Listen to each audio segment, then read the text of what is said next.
Oh, a microphony. And a phony at the mic. Quiet, numbskulls, I'm broadcasting. The Doctor of Discernment is now online. You know, much like my show, in that it's a local reaction to things that are happening on a federal level.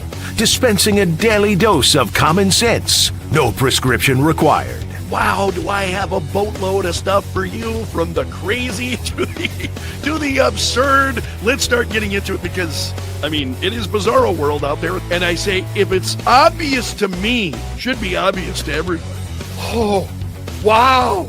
Who could have seen this coming? This is the Fourth Hour with Greg Belfrage. Hold on to your butts. Broadcasting from the basement bunker beneath Teleradio. Welcome to the Fourth Hour of the Greg Belfrage Show. It is really great to have you along. Hope you had a great weekend. Back at it this morning, and I wish we could take a break from the craziness that's out there. It's like, well, it's back to bizarro world again. Another month. Just absolutely crazy. The president is sending Tom Homan to Minnesota. That's the big story this morning. So Tom Homan is going to Minnesota. Let's see if there are additional details here. Trump said on True Social, Tom has not been involved in that area, but he knows and likes many of the people there. Tom is tough but fair and will report directly to me. So there's been a lot of tension, obviously, going on there in Minnesota. Todd Lyons, who is the director of ICE, have pressed for the administration to put more of an emphasis on detaining illegals with final deportation orders and a criminal history. So there's some disagreements as to, in other words, who we should be deporting.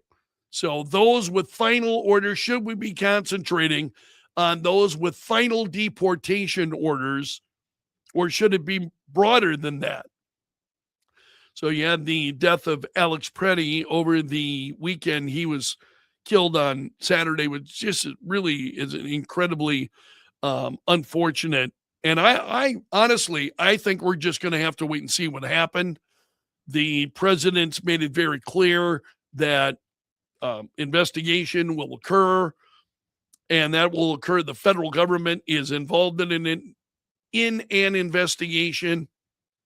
And I shared some thoughts with you in the last hour of the program this morning. We talked Jonathan Turley, who is a constitutional scholar at George Washington University, and his thoughts on it in reacting to what Democrats are doing and saying. And he's astounded and deeply troubled by it. So this is not just the conservative right that is very, very concerned about what we see transpiring in Minneapolis. I think it's anybody who is committed to the rule of law, law and order, is very, very, very concerned. So Trump said there is an ongoing investigation. He said separately, a major investigation is going on with respect to the massive $20 billion plus welfare fraud that has taken place in Minnesota. And he is at least partially responsible for the violent organized protests going on in the streets. So those were the president's comments on True Social earlier today. So Tom Homan now will be going to Minnesota. As we talked about this morning on the air, you got Senate Republicans now who are divided over, what should be done. Is it time to, pull back and to let things simmer down? I just don't think, seriously, when the fire is burning, you don't wait for the flame, wait for the flames to continue to grow. Let's just let this fire is just going to burn itself out. I don't think it will. I really am not of that mind, just based on I've been observing events and observing the news for a long time. And I really don't think that left to its own devices, what we are seeing in Minnesota is just suddenly going to, oh, it'll die down. There's absolutely no evidence of that. It has gotten worse and worse now with another person dead. But despite that, you've got Republicans who they want to fold. Senator Bill Cassidy called it incredibly disturbing. I agree with that. It is incredibly disturbing to many of us. But the behavior of these people in Minneapolis, even prior to these shootings, was disturbing to many of us. But nothing gets said about that. So Cassidy wants a full joint federal and state investigation. He said the credibility of ICE and DHS are at stake. There must be a full joint federal and state investigation. I disagree with that. We can trust the American people with the truth. Senator Lisa Murkowski of Alaska said the shooting raises serious questions within the administration about the adequacy of immigration enforcement training and the instructions officers are given.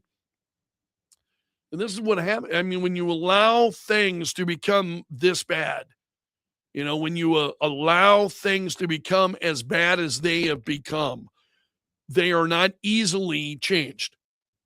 The force then that's required to implement these changes is admittedly dramatic. Senator Tom Tillis of North Carolina wants a thorough investigation into the shooting, he said, which is the basic standard that law enforcement and the American people expect. So what do you feel about Congress being involved with this?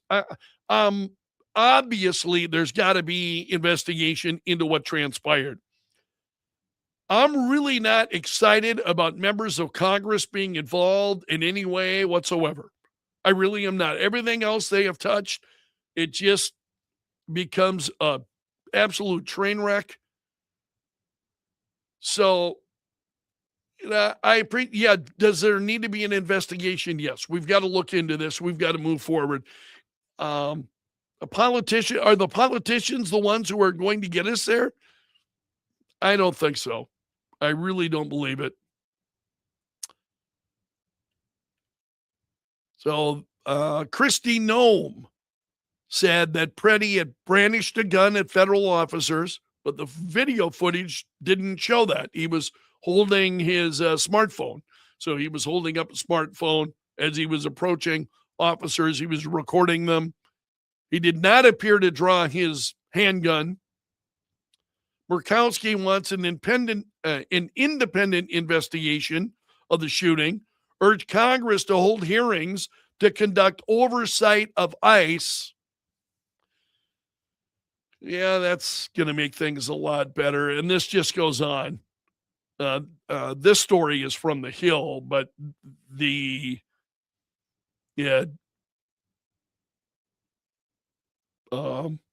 Senator Collins saying this needs to be thoroughly and transparently investigated to determine whether or not excessive force was used. I think we're going to discover that. I think we let authorities handle their investigations and bring in the FBI, bring in skilled investigators, take a look at what happened, what transpired.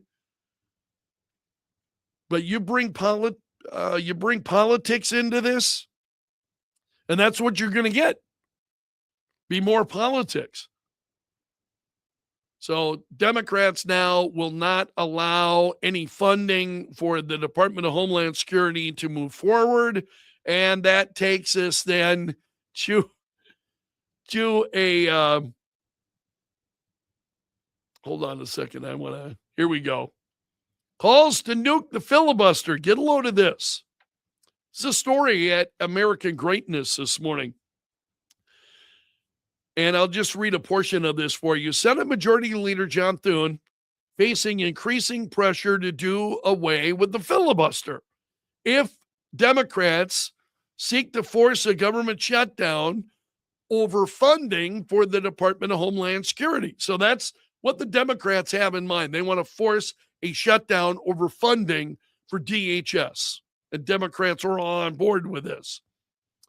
And so there are increasing number of calls on Thune then to nuke the filibuster, keep the government open. And there are other thoughts that are out there as well. And you may have seen this on X. If Senate Democrats shut down the government, Representative Anna Paulina Luna and a block of Republicans will force them to pass the SAVE Act just to reopen it.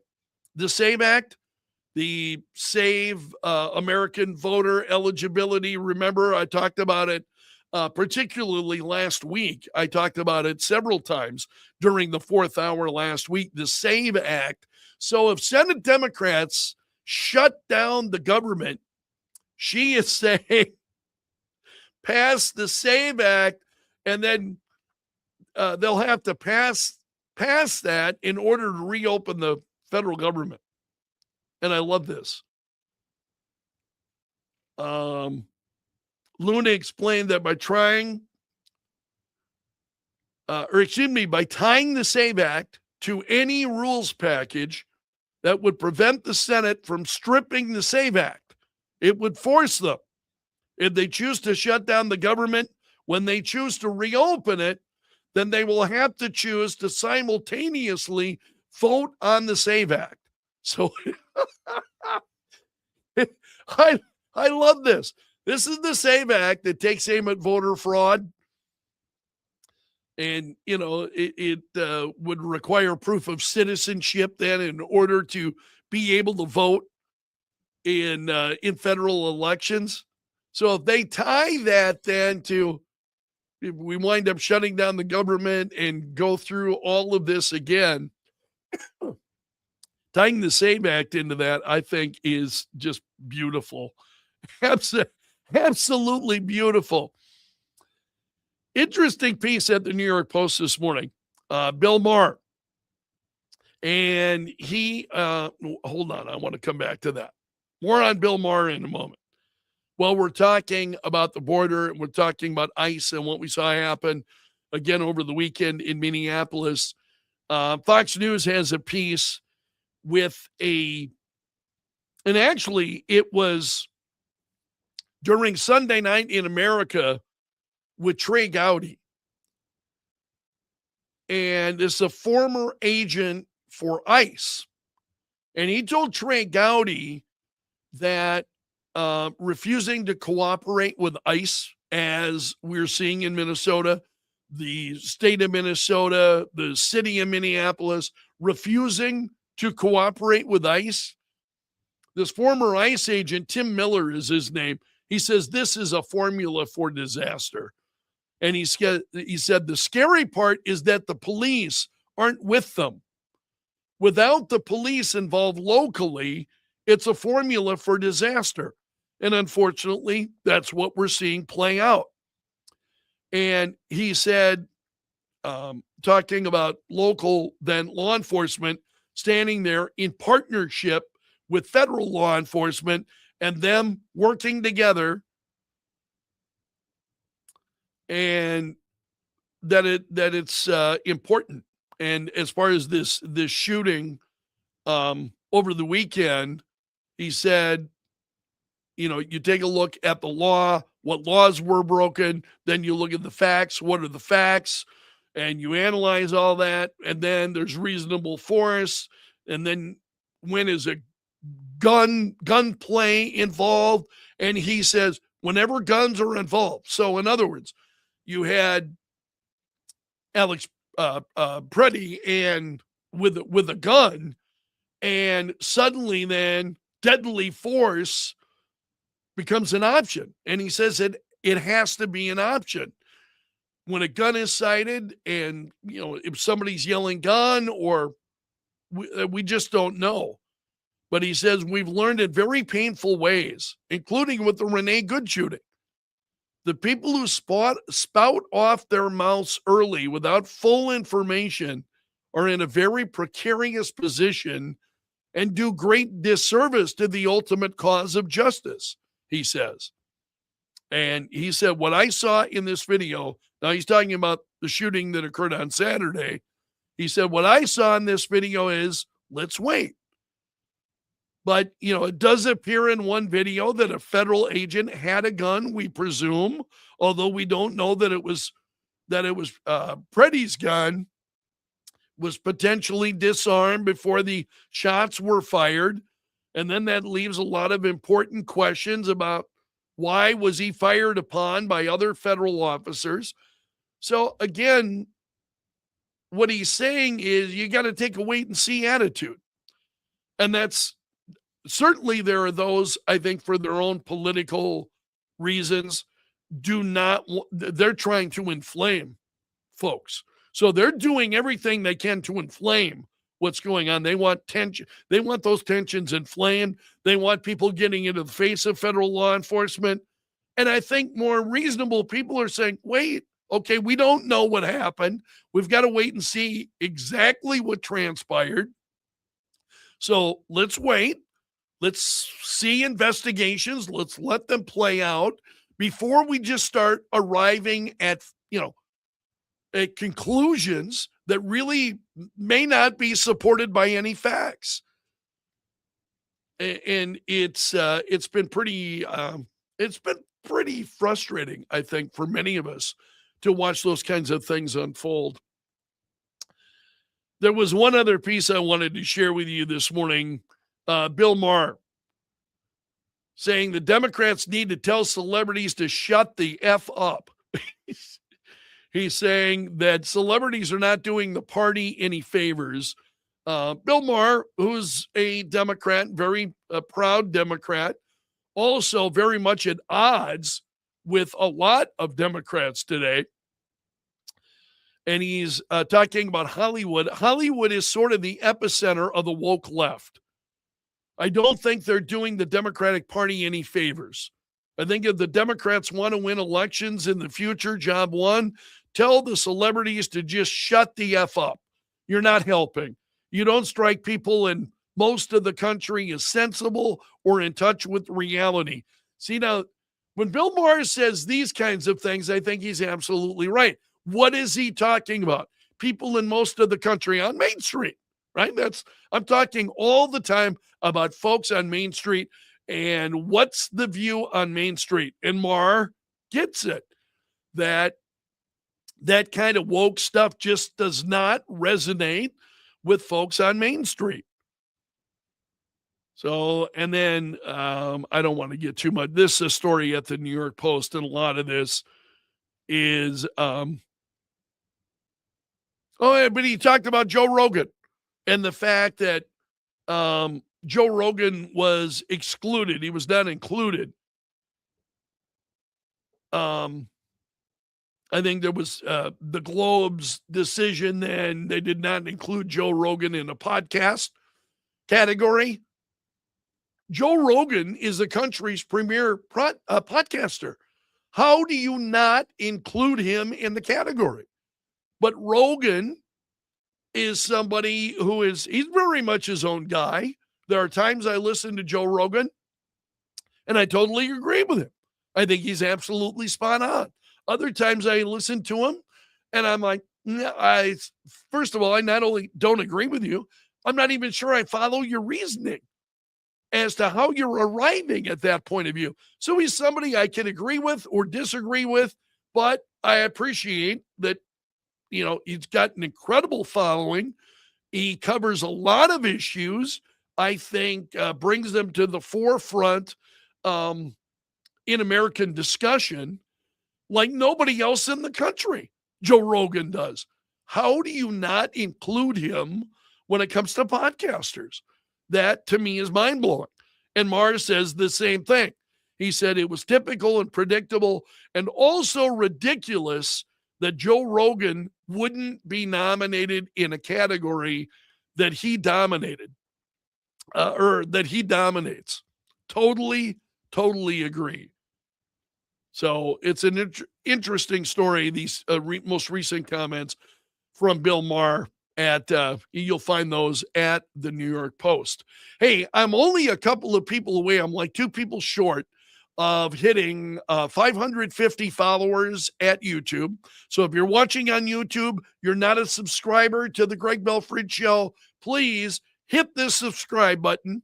So a number of you have been doing so. My thanks to those of you who joined last week. And I'm going to keep pleading. I'm going to keep pleading to help spread the word, help spread common sense, because God knows we don't need any more craziness. I mean, we don't need any more bizarro world antics. We've got our fill of that, I think.